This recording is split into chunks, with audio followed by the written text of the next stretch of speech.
Good evening all. So how was the day everyone? I hope you people are taking care of yourself as we all are going through some crisis of corona and all. So first of all, take care of yourself, stay at home, do not move out. So these are some instructions that we can just give in this condition and situation. So today I am just starting with the first of all the recap of the last sessions that we have done, and after that we are moving to the article number 2.4 of chapter solution, that is vapor pressure of liquid solution. We have discussed in the previous session about, if you remember, just have a short recap about Henry's law, where Henry's law basically gives you the relationship between the partial pressure of the gas exerted on the surface of a liquid and its mole fraction in the solution state. So this P stands for the partial pressure exerted by any gas on the liquid surface, and that is found to be directly proportional to its mole fraction in the gaseous phase. One second.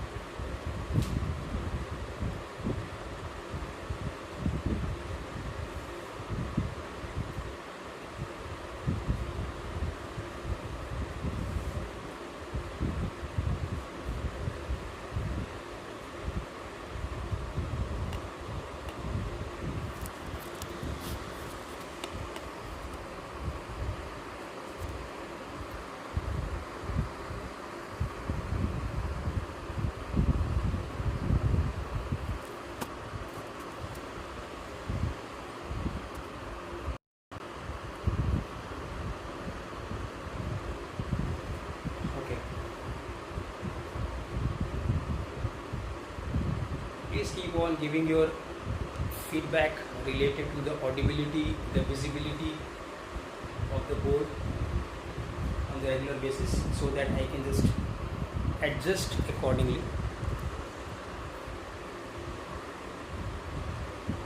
So again, pay attention to this.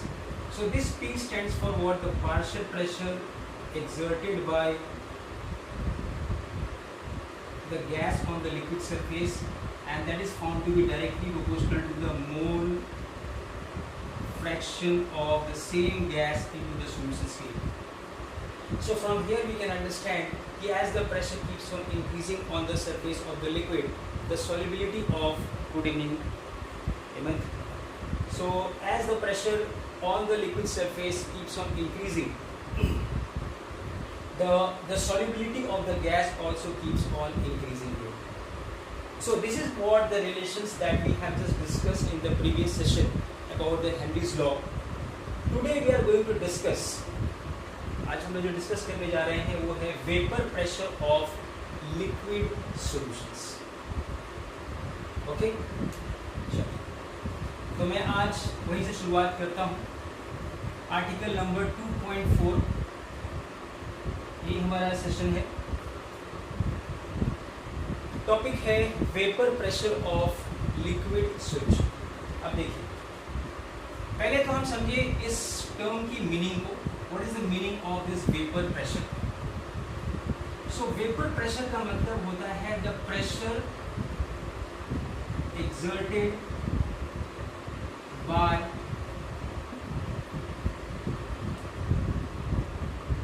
the molecules of a volatile substance into a closed container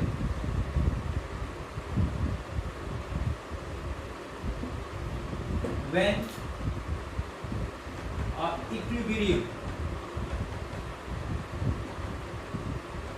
is achieved between liquid and vapor state. So this is what the complete definition of a vapor pressure. pressure exerted by the molecule of a volatile substance is kept into a closed container when equilibrium is achieved between the liquid and the vapor state of the same substance. मैं एक example से तुम्हें समझाता हूँ. जैसे मान लो कि close container, ठीक है. ये क्लोज कंटेनर का मतलब ये क्लोज है फ्रॉम द टॉप. इस क्लोज कंटेनर के अंदर मान लेते हैं यहाँ पर जो लिक्विड है वो है वाटर, ठीक है. अब तुम समझते हो वेपर प्रेशर, ये जो वेपर प्रेशर टर्म है, हमें मालूम है कि किसी भी टेम्परेचर पे, टेम्परेचर चाहे कुछ भी हो, हर लिक्विड के वेपर्स बनते हैं हर टेम्परेचर. शुरुआत में क्या होगा, देखो वेपर प्रेशर ये जो टर्म है ये एक क्वांटिटेटिव टर्म है कि हम किस वक्त मेजर करें. अगर हम किसी सब्सटेंस के वेपर प्रेशर अगर हम लोग मेजर करें तो कब करें, क्या कंडीशन होती है या किस कंडीशन पे हम वेपर प्रेशर डिफाइन करते हैं, ठीक है. देखो होता क्या है, शुरुआत में इसके वेपर्स बनेंगे और ये वेपर्स जो हैं जाकर इसके जब वॉल से टकराएंगे तो वो वेपर्स फिर कंडेंस भी होंगे. दैट मीन्स यहाँ पर दो चीज़ें चलना शुरू हो जाएगा. जो लिक्विड था, the liquid initially it is being converted to vapor which is known as vaporization, and at the same time the vapors on striking the wall of the container it condenses to form liquid again. So this formation of vapor and liquid start taking place simultaneously. लेकिन शुरुआत में rate of vaporisation ज़्यादा होगा और rate of condensation कम होगा.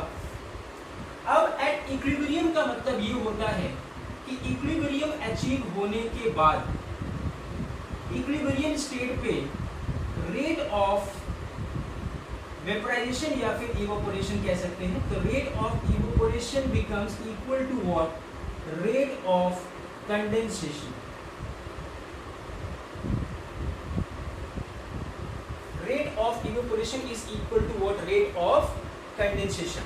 So इस वक्त जब तुम जो भी वेपर प्रेशर यहाँ पर आएगा, मान लो एक इंस्ट्रूमेंट से हम मेजर कर लेते हैं, यहाँ पर we just measure the vapor pressure of water at a given temperature. तो मान लेते हैं कि 25 डिग्री सेल्सियस पे या 298 केल्विन पे वाटर का वेपर प्रेशर कैलकुलेट किया गया. और कैसे कैलकुलेट किया गया, क्या कंडीशन है, किस तरीके से कैलकुलेट किया गया, तो इसके पीछे देखो यही है कि कैलकुलेट करते वक्त हमें ध्यान देना है कि जब ये कंडीशन अचीव हो जाए, कौन सी कंडीशन, जब रेट ऑफ इवेपोरेशन और रेट ऑफ कंडेंसेशन दोनों अगर जब बराबर हो जाए तब आप जो है इस वक्त जितना भी यहाँ पर फोर्स या प्रेशर एक्सर्ट कर रहा होगा, क्योंकि अब ये इक्विलिब्रियम अचीव हो चुकी हो, तो इस वक्त जो वेपर प्रेशर और जो प्रेशर मेजर किया जाएगा वही कहलाएगा vapour pressure of the given liquid. So ये है एग्जैक्ट डेफिनेशन या ये है तरीका किसी भी सब्सटेंस का वेपर प्रेशर डिटरमाइन या कैलकुलेट करने. I hope I am clear about this little meaning of vapour pressure. Tell me yes और नो. क्या वेपर प्रेशर की जो डेफिनेशन है एग्जैक्टली समझ में आया कि वेपर प्रेशर क्या होता है, या किसी भी सब्सटेंस का वेपर प्रेशर हम लोग किस कंडीशन में या किस सिस्टम में कैलकुलेट कर सकते हैं? यस, फिर हम आगे बढ़े. सो कंडीशन ये है कि पहली चीज, vapour pressure can be calculated only in a close container. और सेकेंड कंडीशन ये है when the equilibrium is being achieved between the liquid and the vapour. यही रीजन है कि एक सेम टेम्परेचर पे, अगर मैं तुम्हें ग्राफ से समझाऊं, let me explain with the help of a graph now, कि अगर हम मान लो तुम्ही लोग से पूछते हैं चलो हम तुम लोग से पूछते हैं, एक कंटेनर में वाटर रखा हुआ है और एक कंटेनर में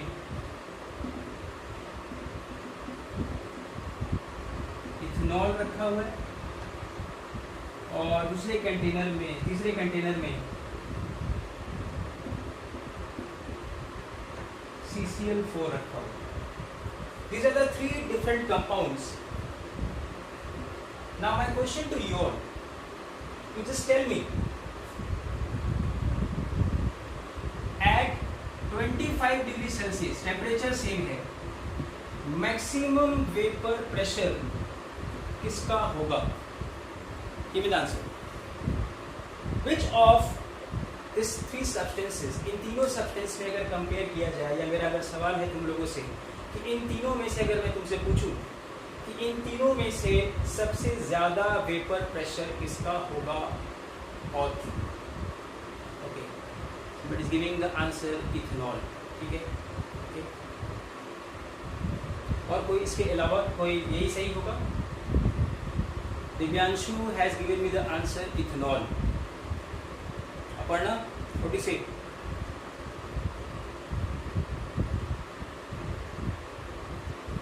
yes,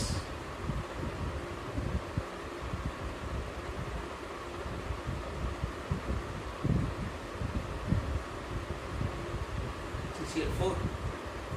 This is Hemant. Okay, चलो, मतलब है इसमें कंट्रडिक्शन है और कहीं ना कहीं अब आपको डाउट भी है दिमाग में कि किसका वेपर प्रेशर ज्यादा होगा और क्यों होगा. चलो डिस्कस करते हैं. Water is a polar solvent and have hydrogen bonding. मालूम है?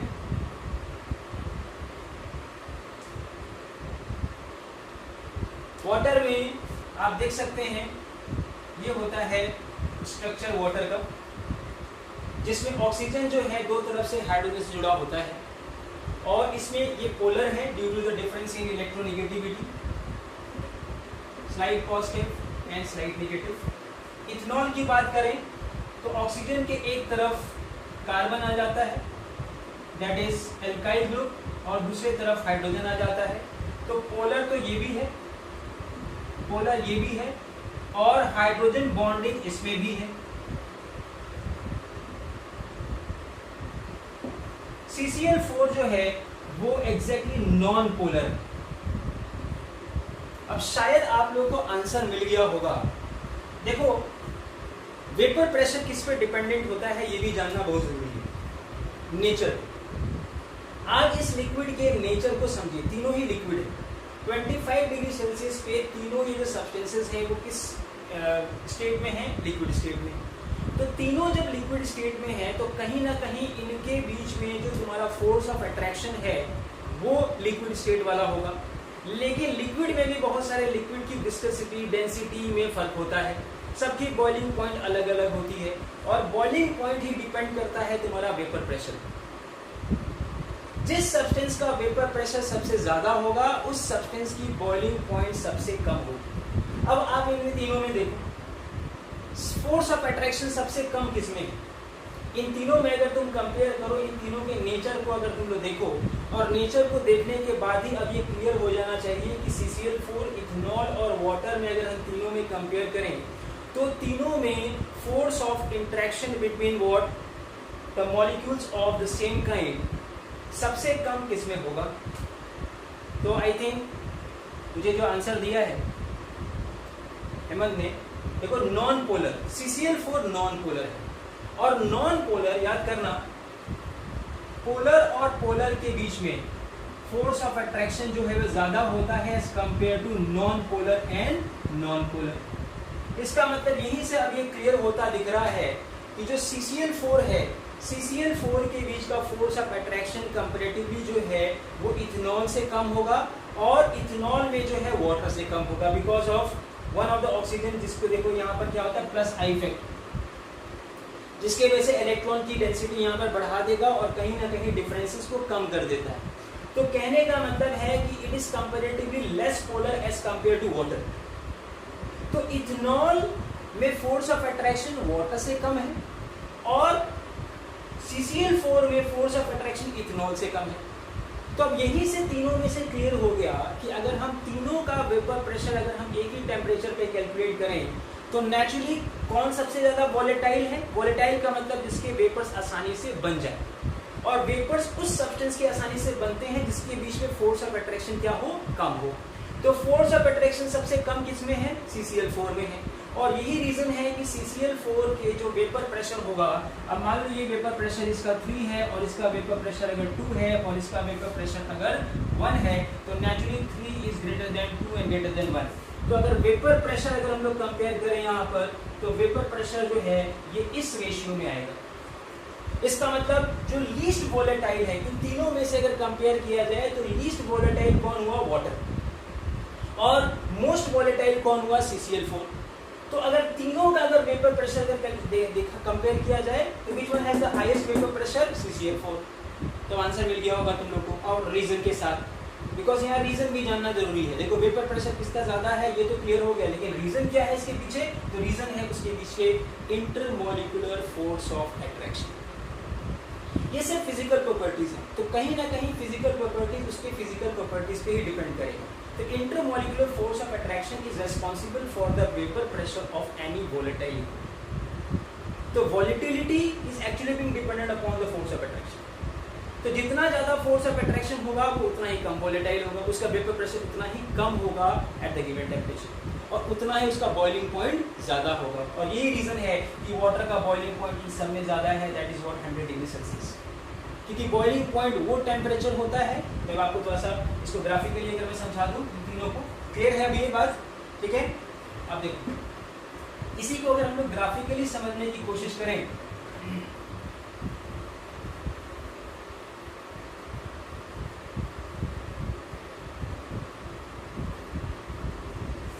देखो, अगर मैं इधर लेता हूँ वेपर प्रेशर और इधर लेता हूँ अगर मैं टेम्परेचर, ठीक है, तो सबसे कम जो वेपर प्रेशर था वो था वाटर का। अभी 3 लिक्विड थे, ये था वाटर, सबसे कम जो था वो वाटर, उसके बाद आया था इथेनॉल, और सबसे ज़्यादा था तुम्हारा CCl4। अब देखो मान लो ये था temperature 25 degree Celsius, that is 298 Kelvin, और ये था vapour pressure of water, P1, ethanol P2 and CCl4 P3। साफ साफ दिख रहा है यहाँ पर, you all can see here कि at the same temperature 298 Kelvin या 25 डिग्री सेल्सियस पे CCl4 का वेपर प्रेशर क्या था, सबसे ज्यादा था। अब देखो बॉइलिंग पॉइंट, बॉइलिंग पॉइंट क्या होता है, बॉइलिंग पॉइंट वो टेम्परेचर होता है जहां पर vapour pressure of the given liquid becomes equal to the atmospheric pressure. अब ये होता है स्टैंडर्ड एटमॉस्फेरिक प्रेशर, 1 एटमॉस्फेयर कहते हैं इसको, या फिर इसको हम लोग 0.97 समथिंग बार होता है।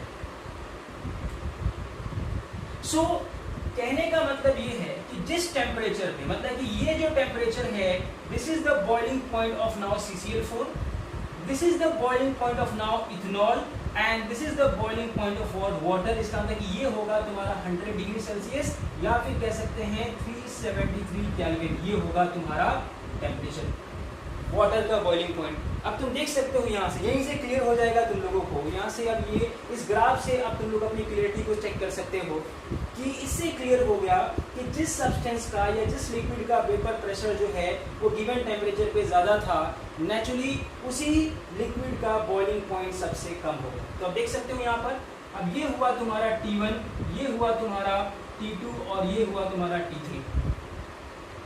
सो बॉइलिंग पॉइंट सबसे ज़्यादा किसका है, तो boiling point of water is greater than what boiling point of ethanol, and which is greater than what boiling point of now CCl4। सो सबसे कम बॉइलिंग पॉइंट किसकी है, CCl4 की, और सबसे ज़्यादा बॉइलिंग पॉइंट किसकी है, वाटर की। लेकिन अगर हम लोग वेपर प्रेशर मेजर करते हैं तो सबसे ज़्यादा वेपर प्रेशर किसकी थी? CCl4।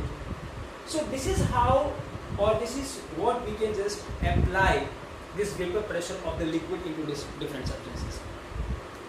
सो अलग अलग सब्सटेंसेस का वेपर प्रेशर सेम टेम्परेचर पे अलग अलग होगा।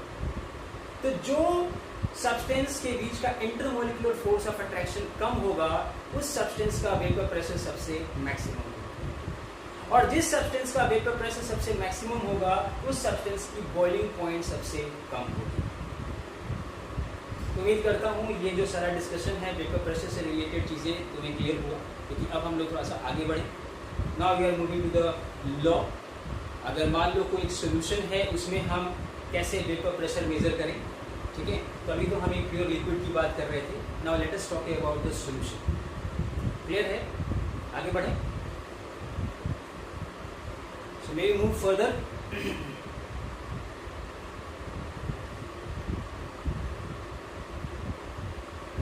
ओके,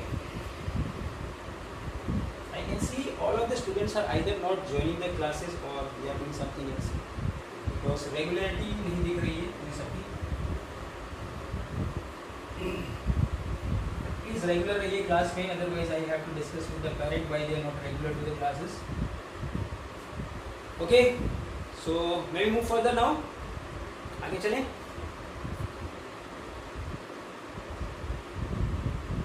ओके, चलो। तो नेक्स्ट है तुम्हारा आर्टिकल नंबर 2.4.1, जहां पर वेपर प्रेशर ऑफ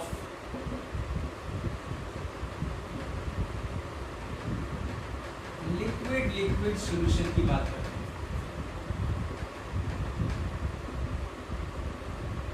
ओके, अब चलो, अब हम दो कंटेनर लेते हैं।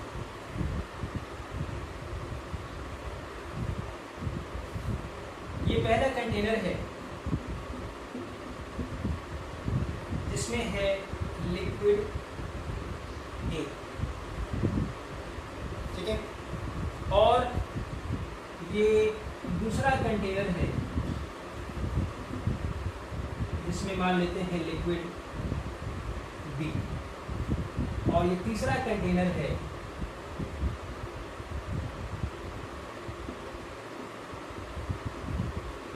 इसमें ए और बी दोनों आते हैं, ठीक है। सो कहने का मतलब है एट टेम्परेचर टी, और इस वक्त ये तीनों कंटेनर का जो तुम्हारा टेम्परेचर है वो मेंटेन है temperature T, that is what constant, temperature vary नहीं करेगा। अब लिक्विड ए में ये जो वेपर होगा केवल लिक्विड ए का ही वेपर होगा, और इसको हम लोग रिप्रेजेंट करेंगे पी नॉट ए से। That means the vapor pressure exerted by liquid A in the pure state at temperature T is given as P naught A. Agree? इसका मतलब कि लिक्विड A की वजह से जो वेपर बने हैं, और वेपर प्रेशर जब मेजर किया गया एट टेम्परेचर T, कैसे मेजर करना है अभी हमने डिस्कस किया, जब इक्विलिब्रियम अचीव हो गई होगी तब मेजर किया गया, और ये पाया गया कि उसका vapour pressure at temperature T कितना है? P नॉट A है। सिमिलरली यहाँ पर जो लिक्विड B है उसकी वजह से जो यहाँ पर वेपर प्रेशर मेजर की गई तो वो निकल कर I what? P not B, ठीक है। अब यहाँ पर A और B का सॉल्यूशन बना दिया गया।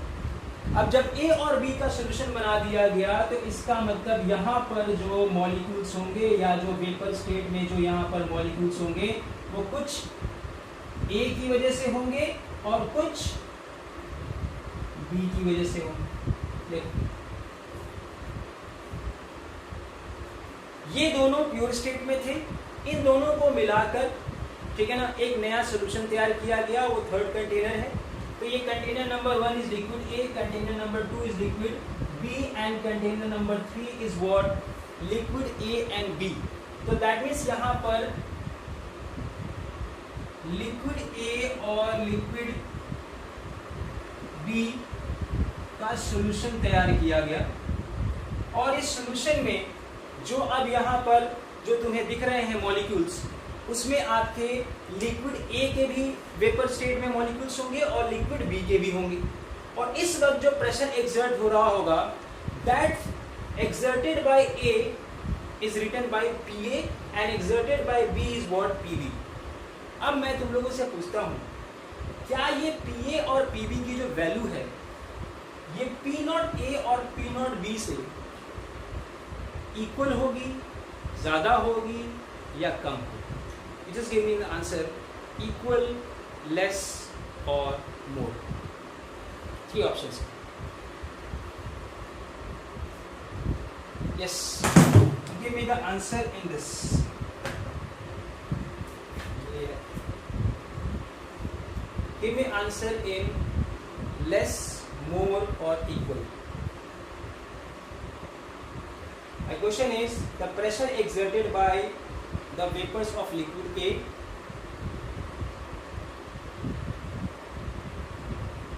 okay more.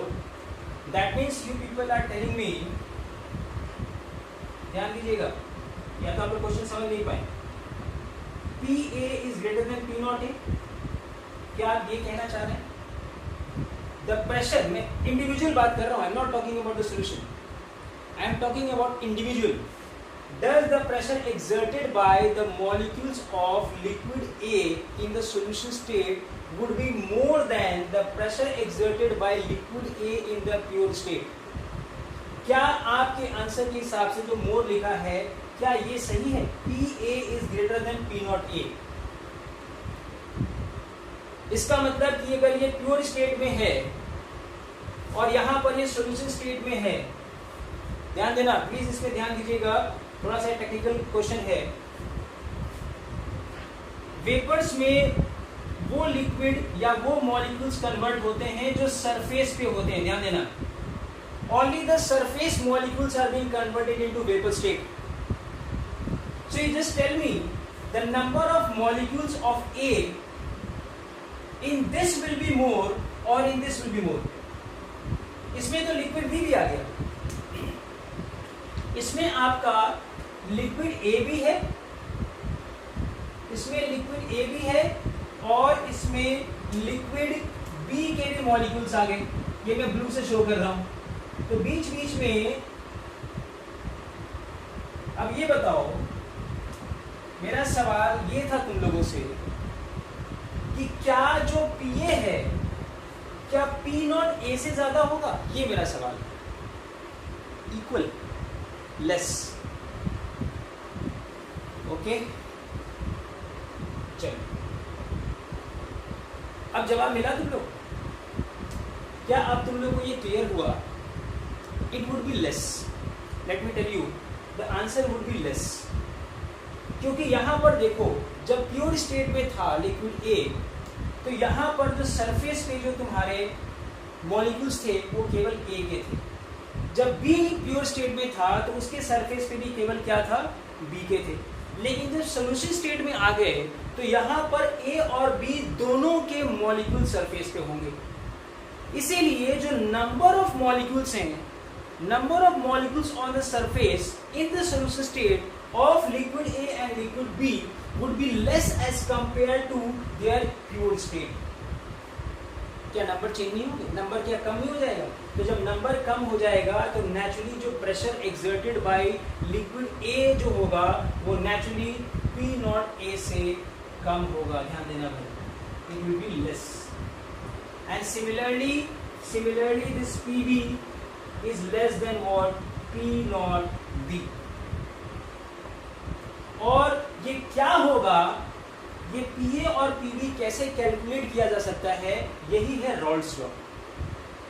सो यही अब हम लोग पढ़ने जा रहे हैं, रॉल्स लॉ. सो मैं फिर से रिपीट कर रहा हूं, यहाँ पर ध्यान दीजिएगा कि the pressure exerted by the liquid in the pure state is being represented by P not A. Similarly the pressure exerted by liquid B in the pure state was P naught B at a given temperature T. And the pressure exerted, इसको हम लोग partial pressure कहते हैं. PA and PB is known as now partial pressure exerted by liquid A and liquid B in the vapor state, and that is being represented by PA and PB, and PA and PB would always be less than P naught A and P naught B. You always remember it is applicable for all liquids. तो जब कभी भी कोई liquid pure state में होगा तो उस liquid के द्वारा लगाया हुआ vapour pressure at a given temperature हमेशा ज़्यादा होगा अगर वही लिक्विड किसी सॉल्यूशन फेज में है. अब उस सॉल्यूशन स्टेट में आपके दोनों लिक्विड कंपोनेंट होंगे तो दोनों लिक्विड के वेपर्स बनेंगे. ये भी हो सकता है कि एक लिक्विड और सॉलिड का सॉल्यूशन हो, तो लिक्विड और सॉलिड का अगर सॉल्यूशन होगा तो उसमें वेपर केवल लिक्विड का बनेगा लेकिन सॉलिड का नहीं बनेगा. लेकिन जो लिक्विड का वेपर बनेगा उसका जो तुम्हारा वेपर प्रेशर होगा वो नेचुरली कम होगा इस P नॉट ए से. तो कहने का मतलब ये है कि कोई भी लिक्विड हो, the vapour pressure exerted by any liquid in the solution state would always be less than the vapour pressure exerted by the same liquid in the pure state at a given temperature. ये मेरे statement को ध्यान से समझना. सो कोई भी liquid in the solution state, the pressure exerted by the same liquid at the same temperature would always be less than the vapor pressure exerted by the liquid in the pure state. That means PA would always be less than P naught A, where PA is the partial vapor pressure exerted by liquid A in the solution state, and P naught A is the vapor pressure. देखो यहाँ पर partial word use कर रहे हैं, यहाँ पर vapor pressure use कर रहे हैं. यहाँ पर पार्शियल वर्ड इसलिए यूज कर रहे हैं क्योंकि वहां पर टोटल प्रेशर जो है उसमें से कुछ प्रेशर A अप्लाई कर रहा है और कुछ प्रेशर B अप्लाई कर रहा है. तो some part of the pressure is being applied by what component 1, that is A, and some part of the pressure is exerted by what component B, and that is why it is being called as a partial pressure. But here we are just saying that a vapor pressure. So we are not using the word partial here. We are using partial in the solution state. Understand? So let us now understand what is a Raoult's law. And Raoult's law for a liquid solution.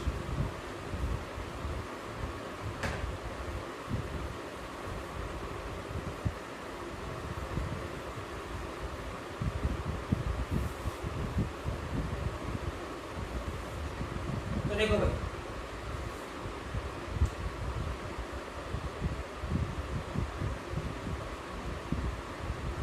Raoult's law ये है for liquid solution.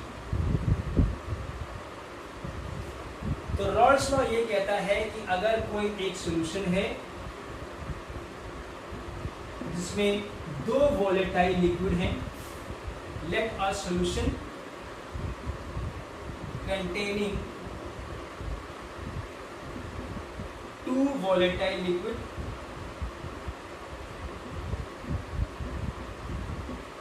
liquid A and liquid B.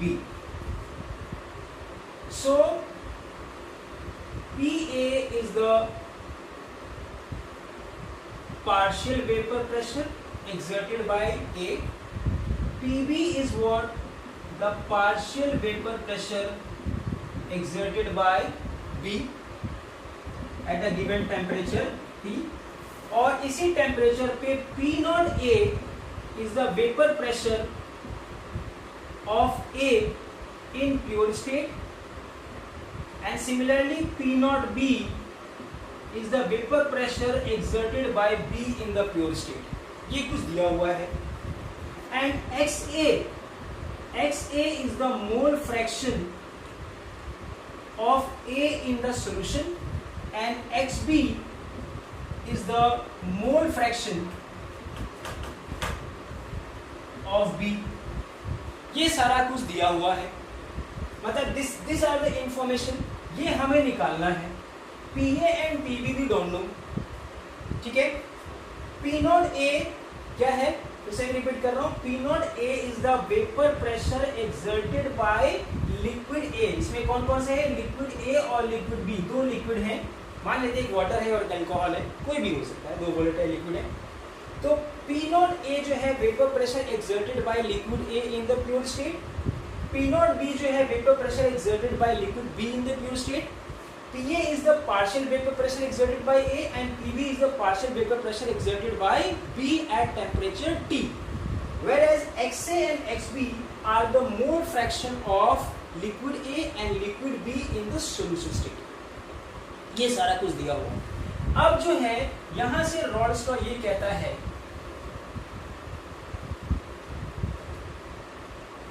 that the partial vapor pressure exerted by A would be directly proportional to the mole fraction of liquid A in the solution state. ध्यान दीजिए, कह रहा है the partial vapor pressure exerted by liquid A, that is जो भी liquid A की वजह से जो वेपर जो बन रहे हैं और उसके द्वारा जो लगाया हुआ प्रेशर है उसको हम लोग पार्शियल वेपर प्रेशर कहेंगे। तो partial vapour pressure of liquid A or component A would be directly proportional to the mole fraction of A in the solution state. Similarly, PB is directly proportional to what? XB. अब इस proportionality sign को अगर हम लोग हटाना चाहें, ठीक है, तो इस प्रोपोर्शनलिटी साइन को हटाने के लिए इक्वल टू साइन जब आएगा तो देखो क्या आ जाएगा, PA is equal to P naught A into XA. Similarly, PB is equal to P naught B into XB. That means this is how we can calculate. इस तरीके से हम किसी भी लिक्विड का partial vapour pressure at a given temperature निकाल सकते हैं अगर हमें उसी लिक्विड का क्या पता हो, vapour pressure in the pure state पता हो और उसी लिक्विड का उस सॉल्यूशन में उसका मोल फ्रैक्शन पता हो। तो बड़ा सिंपल कि अगर हमें उस सॉल्यूशन में अगर उसका मोल फ्रैक्शन पता है और ये पता ही है, ये दिया होगा और ये आप निकाल सकते हैं mole fraction, because we know that कि XA is equal to what, Na upon Na plus Nb। Similarly आप 1 minus XA is equal to XB निकाल सकते हैं। तो कहने का मतलब ये है कि अगर आपको एक का भी मोल फ्रैक्शन मालूम है तो आपका दूसरे का मोल फ्रैक्शन निकल सकता है। ये रॉल्स लॉ क्लियर हुआ। अब देखो आगे देखो, अब यहां पर जो टोटल प्रेशर आएगा, total vapour pressure P total, तो P टोटल याद करो Dalton's law of partial vapour pressure क्या कहता है, तो अकॉर्डिंग टू डाल्टन्स लॉ कि अगर किसी कंटेनर में दो या दो से ज्यादा नॉन रिएक्टिंग गैसेस अगर फिल्ड हैं तो total pressure exerted would be equal to the sum of the partial vapor pressure of all the component in the given container.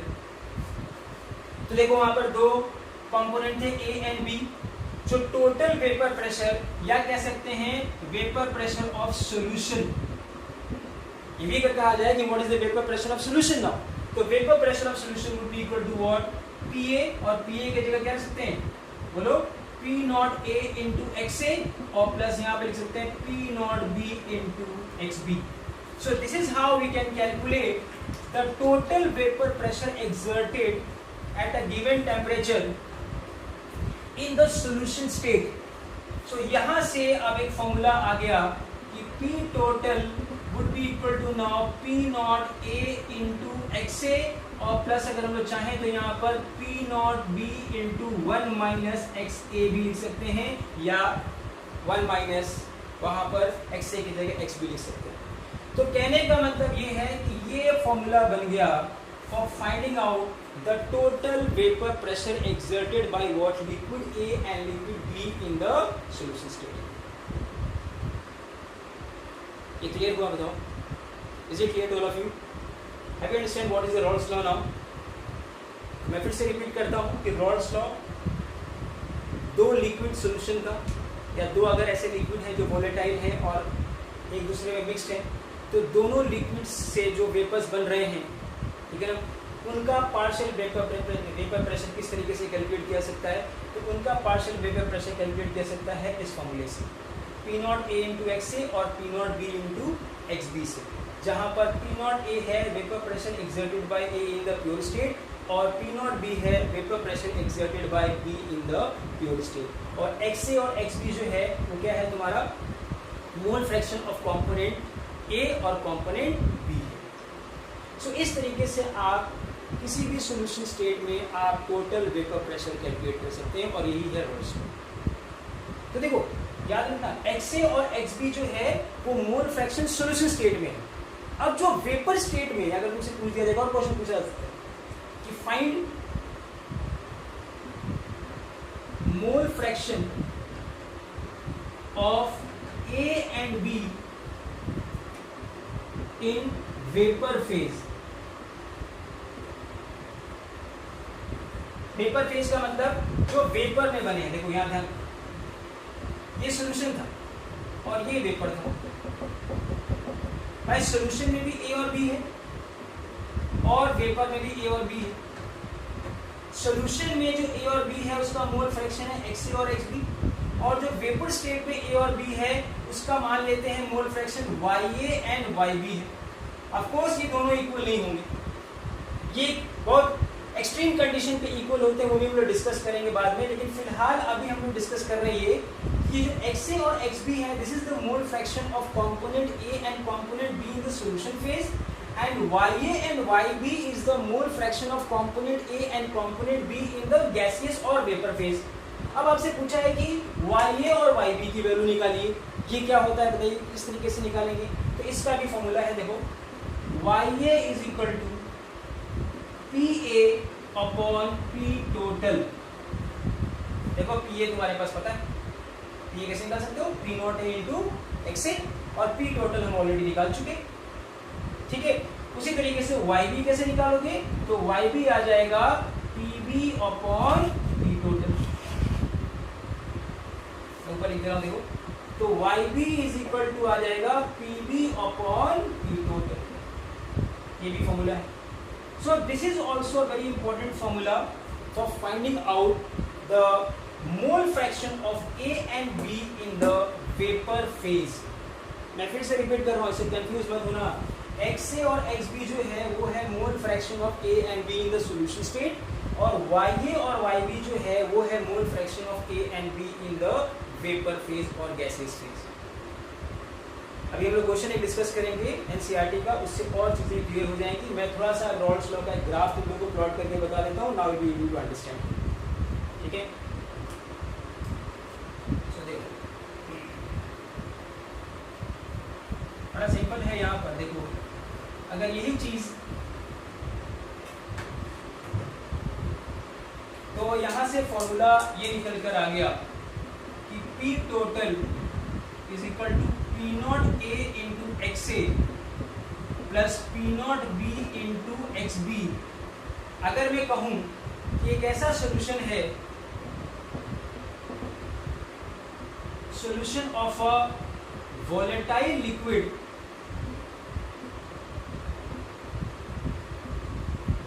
And non volatile solid, ध्यान देना मैं एक दूसरा सॉल्यूशन की बात कर रहा हूं। अ volatile liquid and a non volatile solid, अगर मान लो इसमें सॉलिड भी आ जाए तब भी तुम्हारा जो यहाँ पर जो नंबर ऑफ मॉलिक्यूल्स होंगे A के वो B के आने की वजह से कम तो हो ही जाएंगे। यहाँ पर जो वेपर बन रहा होगा वो केवल A का बन रहा होगा और वो होगा PA, क्योंकि B तो इसमें वोलेटाइल है नहीं, उसके वेपर्स बनेंगे नहीं। लेकिन ये जो PA की जो वैल्यू है वो of course P not A से कम आएगी। अब याद करो यहां पर ध्यान दो, P नॉट B क्या है, यहां पर 0 है। P नॉट B 0 का क्यों है, क्योंकि vapour pressure exerted bye non volatile. अगर नॉन वोलेटाइल है तो नेचुरली उसके वेपर्स तो बन नहीं रहे, तो इस वक्त इसी वजह से ये पार्ट क्या हो गया बताओ, ये पार्ट हो जाएगा 0। तो जब ये पार्ट 0 हो जाएगा तो यहां से जो P टोटल आएगा वो क्या आएगा, P not A into XA, ये 0 हो गया। तो P not A into XA किसका फॉर्मूला होता है, PA का। तो कहने का मतलब ये है कि अगर कोई एक ऐसा सॉल्यूशन हो, यहां पे भी रॉल्स लॉ एप्लीकेबल है, देखो कोई एक ऐसा सॉल्यूशन हो जिसमें एक वॉलेटाइल लिक्विड हो लेकिन उसमें नॉन वॉलेटाइल सॉलिड हो, तो उसका वेपर प्रेशर आप कैसे कैलकुलेट करोगे? तो उसका वेपर प्रेशर सिंपली जो है वो लिक्विड का जो वेपर प्रेशर है वही होगा। तो P not A into XA, या फिर चाहो तो इसको लिख सकते हो P not A into 1 minus XB, दोनों एप्लीकेबल। सो इस फॉर्मूले से आप निकाल सकते हैं vapour pressure of the solution of a volatile liquid and a non volatile solid. मैं इन दोनों का ग्राफ आपको समझाता हूं। जो अभी हमने लिक्विड लिक्विड सॉल्यूशन की डिस्कस की थी वो, और एक लिक्विड और नॉन वॉलेटाइल सॉलिड का है, उसका ग्राफ कैसा होगा। तो देखो दोनों ग्राफ को समझोगे तो और क्लियर हो जाएगा। तो let us understand with the help of the graph now.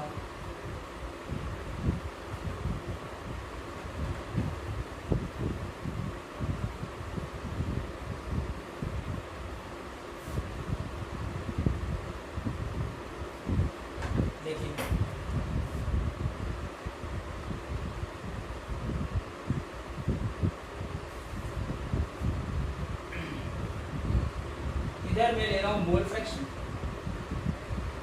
X axis पे, और इधर ले रहा हूं वेपर प्रेशर वाई एक्सिस। मान लेते हैं इस पॉइंट पे XA की वैल्यू 1 है और XB की वैल्यू 0 है। इसका क्या मतलब है? The value of XA is 1 and XB is 0। मतलब कि एक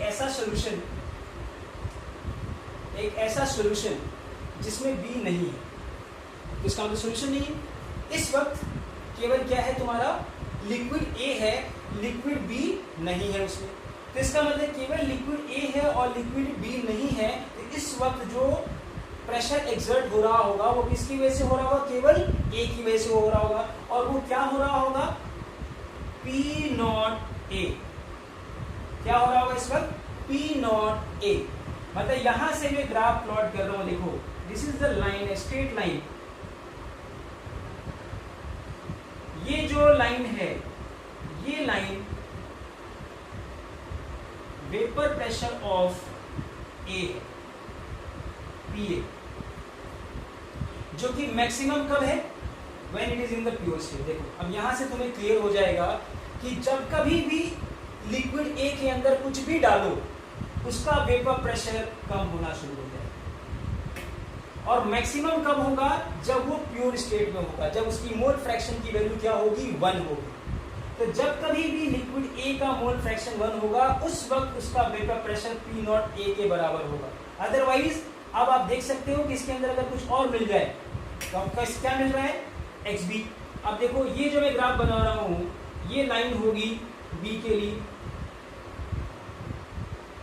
अब देखो ये भी स्ट्रेट लाइन आ रहा है, और ये जो लाइन आई ये किसके लिए आ रही है बताओ? PB के लिए।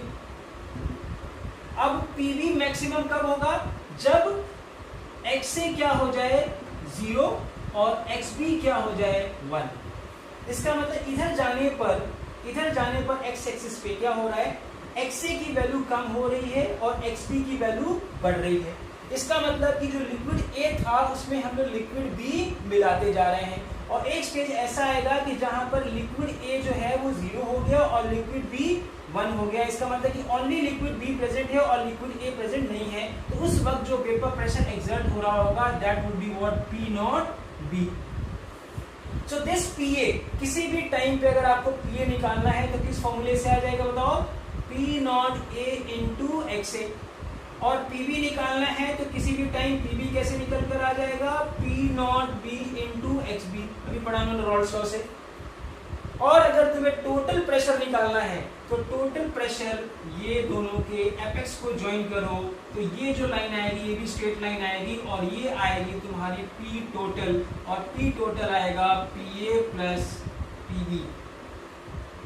तो किसी भी वक्त इस ग्राफ से आप समझिए ये ग्राफ रॉल्स लॉ को दर्शाता है of a liquid liquid solution. तो अब आपको क्लियर होगा देखो कि ये जो है दिख रहा है। हाँ एक चीज और है, इस सेम टेम्परेचर पे P नॉट B की वैल्यू और P नॉट A में अंतर है। इसका मतलब कि P नॉट B जो है वो ज्यादा वोलेटाइल है as compare to P not A। ये एक एजम्पशन हो सकता है। ये जो मैंने ग्राफ प्लॉट किया है यहाँ पर ये एज्यूम करके बनाया कि जो कंपोनेंट बी है उसकी वॉलेटिलिटी जो है वो ज्यादा है, या उसका वेपर प्रेशर ज्यादा है एट द सेम टेम्परेचर, या फिर कह सकते हैं कि वो मोर वॉलेटाइल है, या कह सकते हैं उसके बीच में इंटरमोलिकुलर फोर्स ऑफ अट्रैक्शन कम है। ये सारी चीजें यहाँ से क्लियर हो रही। तो क्लियर है ये चीज, ये ग्राफ ये समझ में आया। तो ये ग्राफ रॉल्स लॉ को दर्शाता है जहां पर दो लिक्विड वॉलेटाइल हैं और दोनों लिक्विड का जब सोल्यूशन तैयार किया जाता है तो लिक्विड ए का जो वेपर प्रेशर है वो ये ग्राफ स्ट्रेट लाइन आएगी, और लिक्विड बी की जो आएगी वो भी क्या आएगी, स्ट्रेट लाइन आएगी, और जो टोटल वेपर प्रेशर आएगा वो भी क्या आएगा, स्ट्रेट लाइन आएगा। और जो मैंने एक दूसरा सोल्यूशन डिस्कस किया था जिसमें कि नॉन वॉलेटाइल सॉलिड मिक्स होगा, तो याद करना उसमें जब नॉन वॉलेटाइल सॉलिड मिक्स होगा तो उसमें केवल लिक्विड ए ही तो है, तो यहाँ पर केवल क्या आएगा, पी ए, और पी ए क्या आ जाएगा, P not A into X A. तो यहाँ पर देख सकते हो कि यहाँ पर एक्स ए की वैल्यू क्या थी, 0 थी, और यहाँ पर एक्स ए की वैल्यू 1 है, और एक्स ए की वैल्यू जब 1 होगी तो ये वैल्यू क्या होगी, पी नॉट ए होगी। यहाँ पर ए की लाइन आएगी और वो आएगी किसकी, ए की। और क्यों आएगी, क्योंकि वहाँ पर जो दूसरा है वो क्या है, नॉन वोलेटाइल है, तो उसमें जो दूसरा सॉलिड मिक्स है वो नॉन वोलेटाइल है, उसके वेपर्स बन ही नहीं रहे हैं, तो जिसके भी वेपर्स बन रहे हैं वो केवल ए के बन रहे हैं। तो उसमें जैसे जैसे आप XB की मात्रा बढ़ती जाएगी, मतलब उसमें जितने आप नॉन वोलेटाइल सॉलिड ऐड करते जाओगे, थोड़ा सा में फिक्स नहीं, इसमें से डिस्टर्ब करता है थोड़ा सा, ठीक है, सो प्लीज कोऑपरेट विद, मैं कर रहा हूँ। सो XA की वैल्यू यहाँ पर 0 का मतलब यहाँ पर समझ लो केवल सॉलिड था, और जैसे जैसे आगे बढ़ रहे हैं यहाँ पर XA की वैल्यू बढ़ने का मतलब वहाँ पर लिक्विड उसमें ऐड किया जा रहा है। तो जैसे जैसे आप लिक्विड ऐड करते जाओगे सोल्यूशन में, देखो उसका वेपर प्रेशर बढ़ता जा रहा है, और एक स्टेज ऐसा आ जाएगा जिसमें केवल लिक्विड है और सॉलिड नहीं है, तो उस वक्त जो वेपर प्रेशर एक्सर्ट हो रहा होगा वो क्या हो रहा होगा, P नॉट A। तो this is what the two graph showing that it's a liquid solution and that is a volatile liquid with a non volatile solid solution। तो ये दोनों ग्राफ रॉल्स लॉ के हैं, ठीक है। इसमें एक हम क्वेश्चन डिस्कस कर रहे हैं अभी फिलहाल, ठीक है। देखो example number 2.5 based on the Rawls law. अगर आप लोग के पास बुक है तो देख सकते हैं, अदरवाइज मैं इस क्वेश्चन को पढ़ रहा हूँ, आप लोग ध्यान से सुनिए। What is the question all about.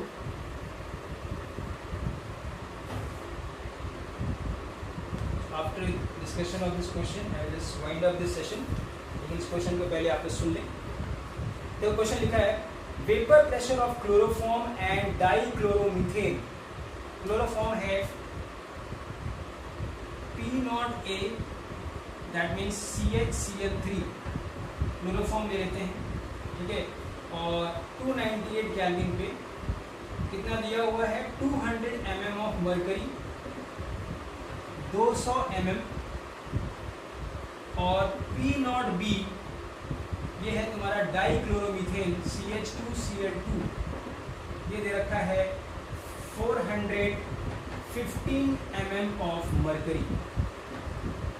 भाई ये भी एक यूनिट होती है प्रेशर मेजर करने की, अगर आप लोग को याद हो, ठीक है। तो दिया हुआ है कि एक गिवन टेम्परेचर पे, at a given temperature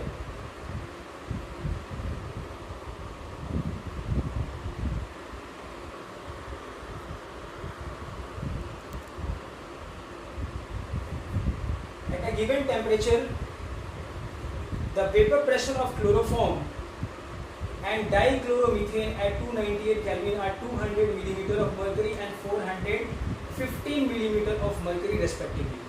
Calculate the vapor pressure of solution, P total निकालना है, prepared by mixing 25.5 gram of CCl4, that means WA 25.5 gram of CHCl3, that is chloroform,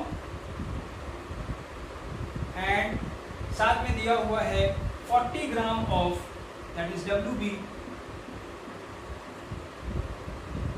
CH2Cl2, ये गिवन है। और उसके बाद बोला गया है mole fraction of each component in the vapour phase, मतलब कि YA एंड YB निकालना है। देखो तो हमें क्या क्या चीजें निकालनी है, इस चीज को ध्यान देखो। हमें निकालना है P टोटल और फिर हमें निकालना है YA एंड YB, ये दो चीजें निकालनी है। P टोटल निकालने के लिए हमारे पास क्या चाहिए, PA एंड PB। PA और PB के लिए हमें चाहिए P0A और P0B, जो कि दोनों दिया हुआ है, लेकिन हमें फिर क्या चाहिए, XA एंड XB। तो XA और XB के लिए चाहिए हमें NA and NB, that is number of moles of A and number of moles of B। ठीक है, अब अगर हमें WA पता है तो अब यहाँ से NA निकाल सकते हैं। NA का मतलब हो गया number of moles of this, और क्या होता है, mass in gram divided by molar mass, और क्लोरोफॉर्म का मोलर मास है 119.5। ठीक है, तो 119.5 से इसको डिवाइड करेंगे तो ये आएगा 0.213 मोल। प्लीज देखते रहना भाई। तो Na का मतलब हो गया number of moles of component A। Similarly हम number of moles of component B निकाल लें, तो ये कितना दिया हुआ 40, और इसको डिवाइड करें 85 से। ये सब प्लीज आप लोग कैलकुलेट कर लीजिएगा। ठीक है, तो ये मुझे लगता है नया नहीं है, आप ये समझ जाएंगे कि Na निकालने का मतलब कि mass in gram divide by molar mass and mass in gram divide by molar mass. तो इससे Nb आ गया 0.47 मोल।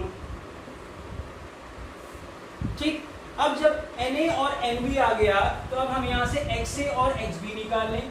XA होता है Na upon Na plus NB, तो यहाँ से अब आप निकाल सकते हैं। देखो तो XA का मतलब हो गया, तो ये आ रहा है, देखो कैलकुलेट कर लेना, ये आ रहा है तुम्हारा 0.312, और XB आ जाएगा 1 माइनस 0.312 कर लो, तो ये आ जाएगा तुम्हारा 0.688। अब ये मुझे शायद बताने की जरूरत नहीं है कि किस तरीके से XA और XB आया, ये कैलकुलेशन है, please do it by your own. तो मैं फिर से रिपीट कर रहा हूँ, हम लोगों ने क्या क्या निकाला और कैसे निकाला। तो हमने निकाला पहले number of moles of what, chloroform, जिसको हमने कैसे निकाला, mass of chloroform divide by molar मास, जिससे आ गया कि 0.213 मोल है उस सॉल्यूशन में। और उसी तरीके से हमने डाइक्लोरोमीथेन के नंबर ऑफ मोल्स निकाले, तो वो कितना निकल कर आया, 0.47 मोल आ गया। अब उसके बाद हम XA और XB निकाल लिए, दैट इज की मोल fraction of chloroform and mole fraction of dichloromethane in the solution. हमारे पास XA और XB दोनों आ गया। अब आप क्या निकाल सकते हो, सिंपली P टोटल, तो बाय यूजिंग रॉल्स लॉ। तो P total is equal to आ गया P0A इंटू XA और P0B इंटू XB, सारा सब्स्टिट्यूट कर दो, और सारा कुछ सब्स्टिट्यूट करने के बाद ये वैल्यू आ गई 347.9 मिलीमीटर ऑफ मरकरी। ये आ गया पहला पार्ट जो आपसे पूछा गया था। तो फर्स्ट पार्ट जो है, ये तो पूछा गया था कि what is the vapour pressure of the solution, that is the total vapour pressure, ये आ गया रॉल्स लॉ से। अब आपसे पूछा गया है YA एंड YB, मतलब कि आपको पूछा गया है mole fraction of component A and component B in the vapour phase. क्या बताया था मैंने YA के लिए, what is the formula for YA, तो YA is equal to what, PA upon बोलो P0A, और PA हम ऑलरेडी यहाँ से निकाल चुके हैं, तो PA की वैल्यू जो है वो आ चुकी है, वो देख लो। तो 62.4 डिवाइडेड बाय P0A अभी हमने निकाला 347.9, और उसी तरीके से YB निकाल लो, तो PB और PB की वैल्यू आप यहाँ से देख लो, तो कितना है 285.5 डिवाइड बाय अगेन 347.9। तो इन दोनों से वैल्यू आपकी आ गई, और इससे आ जाता है तुम्हारा क्लोरोफॉर्म का 0.18, एक का निकल आया तो दूसरे का अपने आप आ जाएगा 0.82। सो ये है, देखो भाई, इस तरीके से हम रॉल्स लॉ को यूज करके या अप्लाई करके, ये एप्लीकेशन है एक तरह से रॉल्स लॉ की, कि रॉल्स लॉ का इस्तेमाल करके आप सिंपली आसानी से किसी भी लिक्विड सॉल्यूशन में आप दोनों लिक्विड के द्वारा लगाए हुए पार्शियल वेपर प्रेशर निकाल सकते हैं। और जब पार्शियल वेपर प्रेशर निकाल लेंगे तो सॉल्यूशन का टोटल वेपर प्रेशर आप किसी टेम्परेचर पे कैलकुलेट कर सकते हैं by knowing the vapour pressure of both the component in the pure state and their mole fraction in the solution state. So I hope I am clear. और आज के session में मैं यही आप लोग से उम्मीद करता हूँ कि रॉल्स लॉ पे बेस्ड जो भी क्वेश्चंस दिए हैं आप लोग प्लीज़ एक्सरसाइज लगाते रहिए, और मैं उम्मीद करूँगा कि नेक्स्ट टर्न पे आप लोग जो है मुझसे प्रॉब्लम डिस्कस करें on the basis of this. तो टेल मी यस और नो, आप लोग वो चीज़ें ये समझ में आई जो आज हम लोगों ने डिस्कस किया। बहुत इंपॉर्टेंट पार्ट है इस चैप्टर का, इस पे बेस क्वेश्चन जरूर आता है, तो इसीलिए मैं उम्मीद करूँगा कि इस पे बेस जो पीछे क्वेश्चन दिए हैं या इंडेक्स क्वेश्चन दिए हैं रॉल्स लॉ पे, ठीक है, वो जरूर आप करेंगे। तो देखो मैं यहाँ पर 2.4 कंप्लीट कर चुका हूँ, and please you go through it, ठीक है, टिल पेज नंबर 45, और मैं चाहूँगा कि यहाँ तक आप लोग कंप्लीट करें। नेक्स्ट सेशन में हम लोग 2.5 स्टार्ट करेंगे, that is ideal and non ideal solution, ठीक है। तो मैं यहीं पर सेशन एंड करता हूँ। Yes, okay, thank you all, thank you बच्चे।